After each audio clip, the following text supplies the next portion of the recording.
Taigi esame toje muziejaus dalyje, kur lankytojas nusipirkęs įprastą bilietą nepatenka. Čia lankytojai vedami yra tik tai su muziejaus gidu. Kodėl? Todėl, kad šita dalis yra tokia pati trapiausia muziejuje.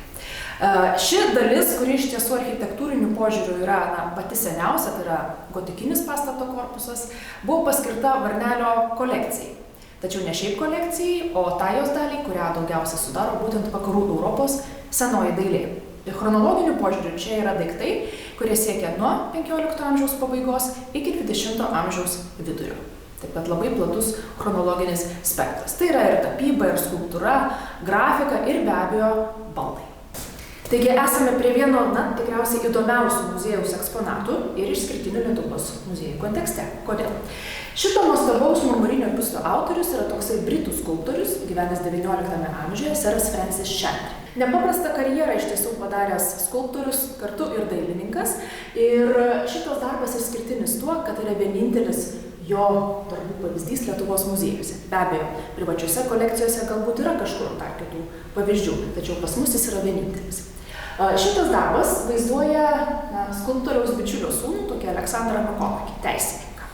Reikia pasakyti tokią įdomią detalę, kad pas mus yra marmurinis variantas, bet iš tiesų yra išlikęs netgi ir paruošiamasis variantas, pagamintas iš molio.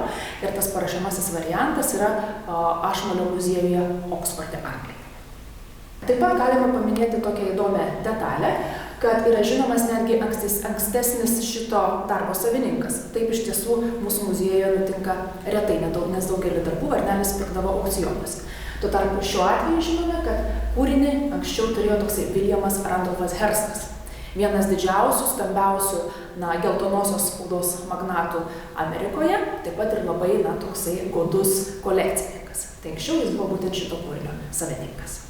Vienas Varnelio kolekcijos ypatumų yra be abejo taikomoji dekoratyvinė dailė. Būtent dėl baldų jo kolekciją laikome išskirtinę. Tiesa, reikia pasakyti, kad daugelis Varnelio kolekcijos eksponatų yra pagaminti XIX amžiaus pabaigoje, XX amžiaus pradžioje. Bet turime ir keletą išties išskirtinių egzempliorių. Pavyzdžiui, šitą skrynį. Tai yra iš tiesų vienas seniausių mūsų muziejuje esančių baldų. Manoma, kad pagamintas XV amžiaus pabaigoje, XVI amžiaus pradžioje. Kuo ši skrynia yra įdomi, be to, kad yra labai sena. Pasižiūrėkime į jos dekorą. Čia matote labai gražius ornamentus ir labai įdomų herbą.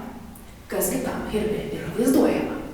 Matome skydą, matome kotelį su 3 žiedeliais ir matome štai tokią šarvų viršutinę dalį, šalmą ir įdomiausia matome ranką, šitaip iškilusią, laikančią tokią pačią 3-žiedę gėlelę.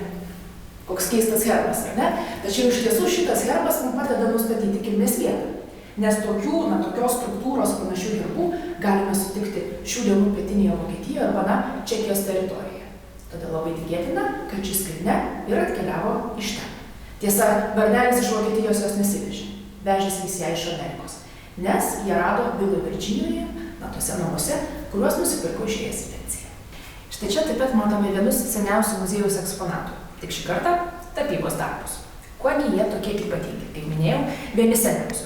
Kartu tai yra labai retas atvejis, kada mes žinome, už kiek ir iš kur Varnelis juos įsigijo, netgi žinoma, kada įsigijo. Tokių duomenų mes turime iš tiesų labai nedaug. Tai čia matome 2 religinio pobūdžio paveikslus.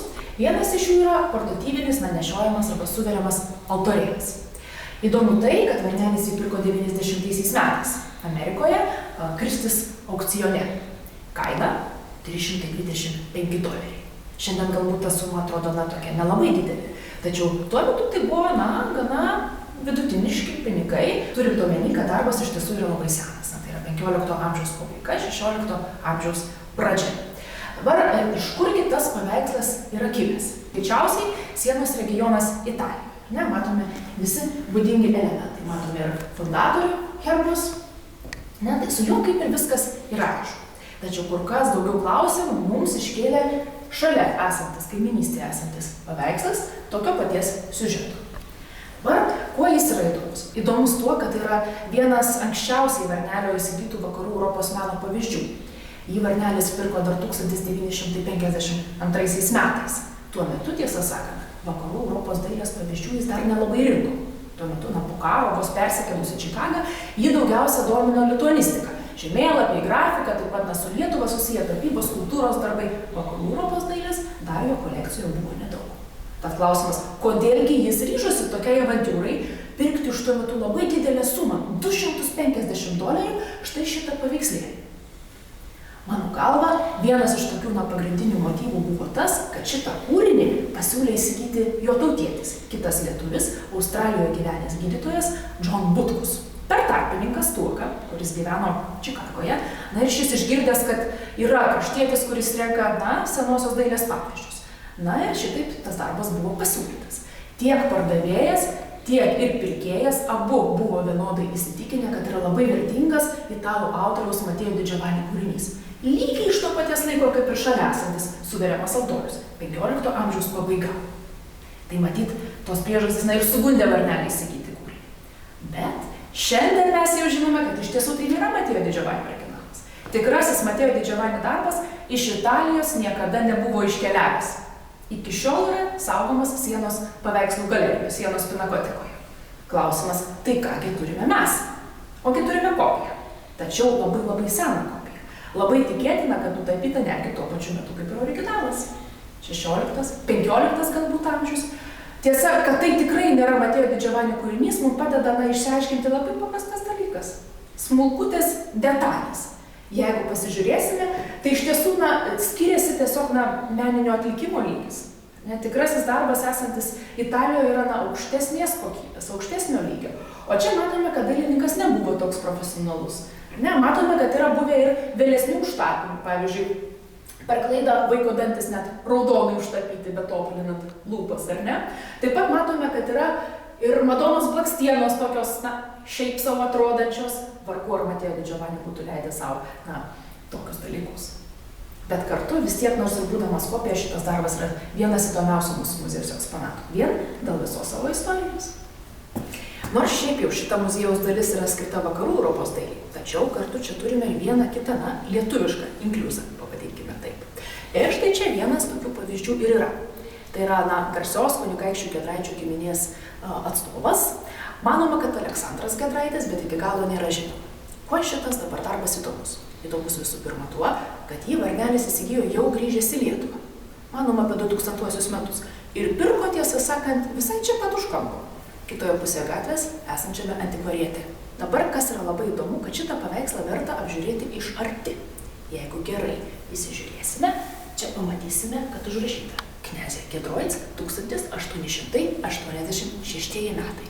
O kitoje pusėje, taip pat gerai įsižiūrėjus, ir pamatysime autoriaus pavardę – Zboilevas.